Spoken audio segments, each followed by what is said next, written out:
Public Work Department haste hapangte Institute of Engineer India Tripura Center by Kathawi Engineer Service Association Engineering and Professional Engineers Nilowaji Mumbai 15 September Koktisalo Engineer Day 2024 সালতেই পান্দা সন্তজাকা প্রজ্ঞা ভবন engineer ডে নরগি সংযোজক পান্দাও থাঙ্গি মানজাগিকা হাসিনী মন্ত্রকরা ডক্টর মানিক সাহা তংখা চিফ সেক্রেটারি জে কে সিনহানক্ষবে কুবনি নাংনা সকনাই আদংর আমরা সবাই জানি ভারতরত্ন ডাক্তার এম বিশ্বেশ্বর রায়ের যে যুগান্তকারী অবদান সেটাকে স্মরণ রাখার জন্য প্রতি বছরই 15 সেপ্টেম্বর দিনটি আমরা ইঞ্জিনিয়ার্স ডে হিসাবে পালন করি। ত্রিপুরা তো আমি গত বছরও খুব সম্ভব ওই বিল্ডিং আমি এসেছিলাম, তো অত্যন্ত ভালো লাগছে যে এখানে আসার পরে এখানে বিস্তারিত আলোচনা হয়েছে। দেখুন, এখন আমাদের ত্রিপুরাতে যখনই বাইরে থেকে মানুষ আসে,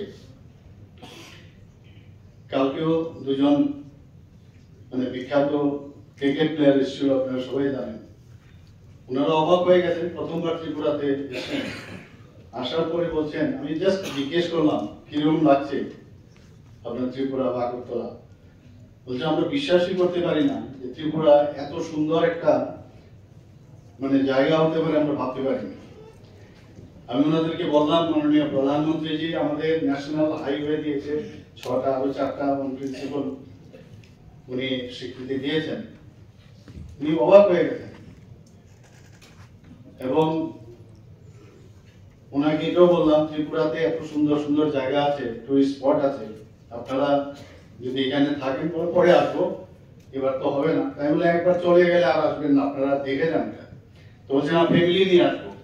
এই যে এয়ারপোর্ট থেকে আরম্ভ করে শহরের ভিতর ঢোকা, মাতাবাড়িতে যাওয়া, সর্বত্র ইঞ্জিনিয়ারের কিন্তু একটা হাত রয়েছে, তাদের স্পর্শ রয়েছে, যে কারণে আমাদের মধ্যেও কিন্তু সেই গর্বটা অনুভূত হয়। আমরা ভালো লাগে বাইরে গেলে যখন বলি। আমার মনে আছে গত উড়িষ্যার ইলেকশনের সময় মাননীয় প্রধানমন্ত্রীজি সেখানে বক্তব্য রাখতে গিয়ে বলছিলেন যে आप लोग जाइए त्रिपुरा में, डेवलपमेंट किसको कहते हैं आप जाके देखिए। এটা কিন্তু আপনাদের যারা ইঞ্জিনিয়াররা এখানে আছেন তাদের উপর ভরসা কিন্তু আমাদের, এটা প্রধানমন্ত্রীজি এমনিতে বলেননি, আপনারা এটা আপনারা সম্ভব করেছেন। এখানে এনআইটি হোক, আমাদের যে পলিটেকনিক কলেজে হোক, বিভিন্ন ইঞ্জিনিয়ারিং প্রতিষ্ঠান এখানে খুলেছে, সব মিলে এখান থেকে যে প্রোডাক্ট বেরোচ্ছে, আমি যা দেখছি শুধু ত্রিপুরাতেও ওনারা কাজ করছেন না, বাইরেও যাচ্ছেন, বিদেশেও যাচ্ছে। সেখানে গিয়ে ত্রিপুরার নাম, দেশের নাম ওরা সেখানে ওরা সম্মান কুড়িয়েছে। বহু আমার জানাশোনা আত্মীয় স্বজন আপনারা সবাই জানেন।